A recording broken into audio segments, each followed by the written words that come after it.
Whenever Britain becomes enveloped by a craze, more often than not it does come from America. Break dancing, or street dancing, is no exception. British kids got into hip-hop because it was something new. It had all different elements. It had the break dancing, it had the MCing, it had the graffiti. Some thought the graffiti kids were mindless little aerosols. It is in very grave danger of turning the entire underground system into a slum, and it will become more a sewer than a railway system. You couldn't go to any hip-hop jam without seeing crews in all corners, and crews coming from all over England. My mother, she'd be like, stop that banging upstairs and everything. And, you know, that's one of the things that made me good. I learned to be very smooth. By 1984, breakdancing had become a worldwide phenomenon. Hollywood cashed in on the craze. Now, one of the most popular teenage dance crazes brought here from America is worrying doctors. Breakdancing is a cult among some teenagers following films like Flashdance. It appeared that this new youth craze needed a government health warning. Nobody was trying to break on no cardboard or concrete like the New York City kids were. We wanted lino because we could hardly do the moves anyway. And Mum's having their kitchens, you know, with a massive big hole in the middle of it, you know. Oh, it's mad. When you say crick your neck, what do you mean? Did it crack or...? No, you can't move it. You just can't turn it. There was a lot of things in the media then about it being very dangerous and people breaking their necks. And you know what? You always get injuries breakdancing. The main injuries for breakdancers is friction burns. And in my school, for example, they stopped us from doing it. But we still did it, just when they weren't looking. We'd have someone keeping dog eye. And then we'd just go and do it anyway. You know, something like this.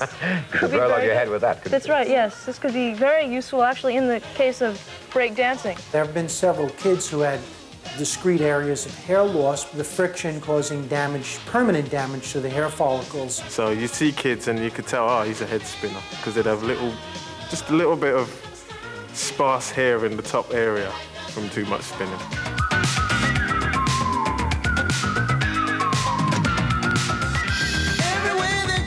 The dance craze soon became a pain in the neck for the British authorities.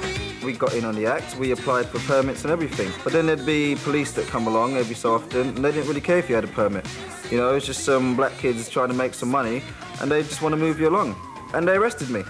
You think about it now, I mean, the law is, you know, if you have more than sort of 5 black guys walking down the street, you've got a riot. So can you imagine what it's like with 30 guys kind of making a whole heap of noise, and you've got a ghetto blaster and a piece of lino that's probably stolen. You know, all of a sudden it's kind of this recipe for disaster, as the authorities would see it. By the end of 1986, the media tired of the breakdancing fad, and it went back underground to its b-boy roots, where it's still alive and kicking today. Dance culture, it seems, always upsets the boys in blue. Illegal acid house parties of the 80s had the police raving mad. People do not wish to be kept awake all night and until 10 o'clock on a Monday morning or Sunday morning with excessive noise. That's what everyone used to chant. Acid! In the late 80s, Britain's kids got on one matey and went crazy for acid parties. You had to, on Friday, kind of ring a number to find out where the gig was, and then there was this whole kind of, you know, rigmarole of driving around the countryside to find, you know, the field. Noise pollution, muck, filth, residents being disturbed. We got every agency we could working alongside us to actually eradicate this. The whole illegal, secretive, tribal atmosphere, that was the excitement. And also doing something totally bad.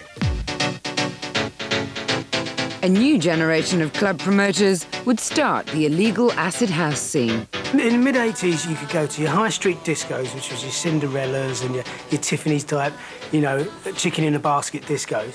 And then you had this underground scene.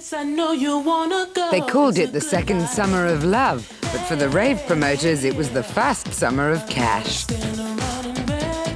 I was 22 at the time. So, like, where are these really young guys in these warehouses earning over 100 grand on a Saturday night? Don't forget, there's always a monetary aspect of this. No tax was being paid on this money. VAT people weren't involved. Most weekends, every car park, airfield and cabbage patch hosted an illegal rave. The tabloids soon came sniffing. The Sunrise Party in the summer of '89 was, I think, the first time when tabloid reporters actually got into a party. The coverage afterwards, the Sun's headline, ecstasy airport, and they said kids were biting their heads off pigeons in some kind of strange Ozzy Osbourne-like frenzy. I don't know what they thought was going on there. As soon as the daily newspapers get onto something, it kills it. By saying, no, you bad kiddies don't do this, they're actually saying, you should get on this. You know, there's loads of other people doing it. The people that would have beaten you up for dressing a certain way started taking this drug called ecstasy, which removed their kind of Rottweiler anxiety and made them want to hug you. Ecstasy is the drug that's causing most concern to both the police and the drugs advisory services. The illegal activities at warehouse parties became a concern for the Conservative government. Government got in a bit of a panic, to be honest with you. And of course they start pushing through the police authorities and chief constables. This has got to stop. More acid house parties means more aggravation for local communities, more risk of a major accident to those attending. We don't want violence, we don't want any of this. We just want to enjoy ourselves, and why can't they let us? The pay party unit was set up to wage war against the menace of some people dancing in fields. The pay party operation, it cost millions to run in the end of the day. We ran it for nearly 2 years. It went right throughout the country. And in the end, it cost us an awful lot of money to meet their strategy.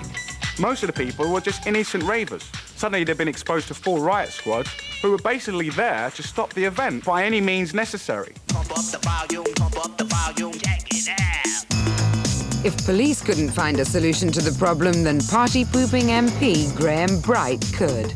MPs from all parties are supporting a private members' bill to crack down on acid house parties. When young people get together, and thousands of young people got together, and they all wanted to do the same thing on Friday, Saturday night, and on Monday, all the way through until Friday, and party, I think they were just scared.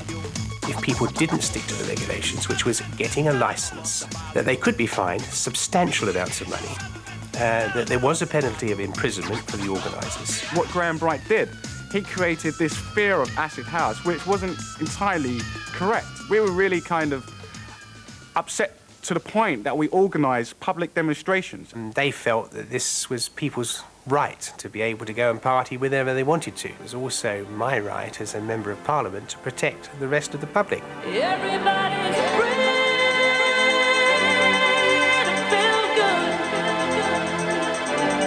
Graham Bright's bill was the fast blow to the scene, but it would be the 1994 Criminal Justice Bill that stamped out illegal acid raves for good.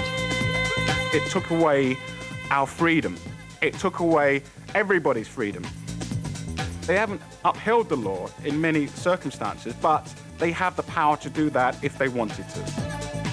So goodbye raves, E's and smileys. Say yo to hoes, Uzis and gangster rap. You gotta fight for your right. Back in the day, B-boy baddies the Beastie Boys were as bad could be.